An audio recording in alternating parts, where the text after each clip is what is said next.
Tudo me é lícito, mas nem tudo me convém. Isto é, eu posso fazer qualquer coisa, porque eu sou livre, mas eu não devo fazer qualquer coisa.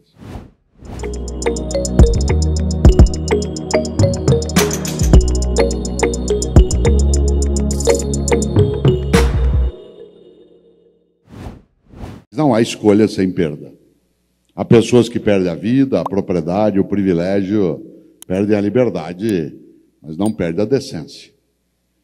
Perdem, inclusive, a capacidade de emprego naquela situação, mas não perdem aquilo que os cristãos, de maneira tão intensa, escrevem no Evangelho de Marcos. Se você tem uma Bíblia cristã, olhe um dia, uma coisa ética muito forte, em que, segundo os cristãos, Jesus teria dito: de nada adianta um homem ganhar o mundo se ele perder sua alma. E a alma, claro, aí não é alma só no sentido religioso do termo, mas é perder a tua decência, tua identidade. E por isso, uma das coisas, Afonso, que a gente entende como corretas é fazer boas escolhas. E para fazê-las, claro, uma das coisas que auxilia é refletir sobre as escolhas que fazemos. Nesta hora, a literatura nos ajuda bastante. Você tem muitas obras que são absolutamente inspiradoras para fazer pensar sobre nossas escolhas. São os grandes dilemas éticos, né? Dilemas éticos. Raskolnikov, seja lá o que for. Ou se você olha, Irmãos Karamazov, por exemplo, né, quando a clássica frase, se Deus não existe, então tudo é permitido, isto é, que vínculo existe entre religião e valores éticos? Alguns diriam: está vendo? O mundo está assim porque falta religião. Cautela. Depende do tipo de religião e que tipo de caminho religioso se segue. Há momentos na história humana em que foi exatamente a religião que foi causadora de malefício. Portanto, não é algo tão automático. Como diz Guimarães Rosa, não convém fazer escândalo de começo. Só aos poucos que o escuro é claro. E no campo da ética, só aos poucos que o escuro é claro. Nós vivemos dilemas. Eu citei agora o Evangelho de Marcos, dos cristãos. Vocês sabem que os cristãos têm um grande pensador, aliás, um grande teólogo, porque, como sabem, o cristianismo é uma religião sem teoria.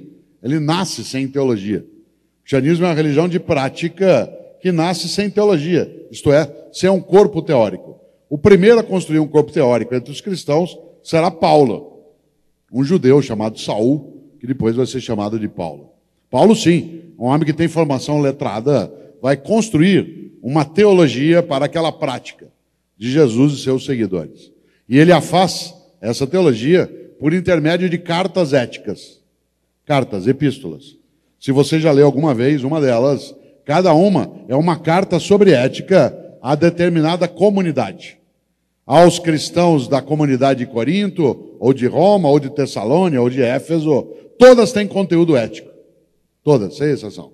Aquela que eu mais gosto, Paulo escreveu 2 cartas ao povo de Corinto, e a que eu mais gosto, com o perdão da palavra, a primeira carta aos Coríntios.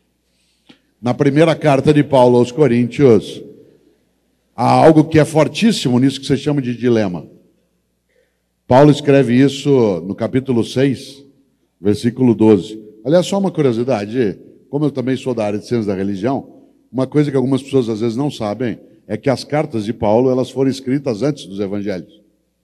Embora na distribuição do texto no livro as cartas venham depois dos evangelhos, historicamente elas são anteriores aos evangelhos. Alguns dos evangelhos foram escritos 50, 60 anos depois das cartas de Paulo. Isso significa que são as cartas que influenciam parte do conteúdo. Já tinham sido lidos, né? Sim, eles influenciam parte do conteúdo dos evangelhos, inclusive na construção do evangelho de João, naquilo que traz um pouco mais de filosofia, para usar um termo mais comum. Pois bem, no capítulo 6, versículo 12, da primeira carta de Paulo aos Coríntios, há uma frase que tem a ver com um dilema, em que Paulo diz: tudo me é lícito, mas nem tudo me convém. Tudo me é lícito, mas nem tudo me convém. Isto é, eu posso fazer qualquer coisa, porque eu sou livre, mas eu não devo fazer qualquer coisa. E o que é que eu não devo fazer? O que torna imunda a minha vida, o que mancha a minha trajetória, o que desonra a minha família, o que agride a minha comunidade. Tudo me é lícito, mas nem tudo me convém. Agora, nós não somos imunes à fratura ética. Um outro animal até teria essa possibilidade. Nós humanos não. Nós somos livres. Aliás, para fazer o benefício e o malefício. E eu diria algo que eu acho que vale para nós. Pena de quem não tem dilemas. Porque talvez é porque não reflita.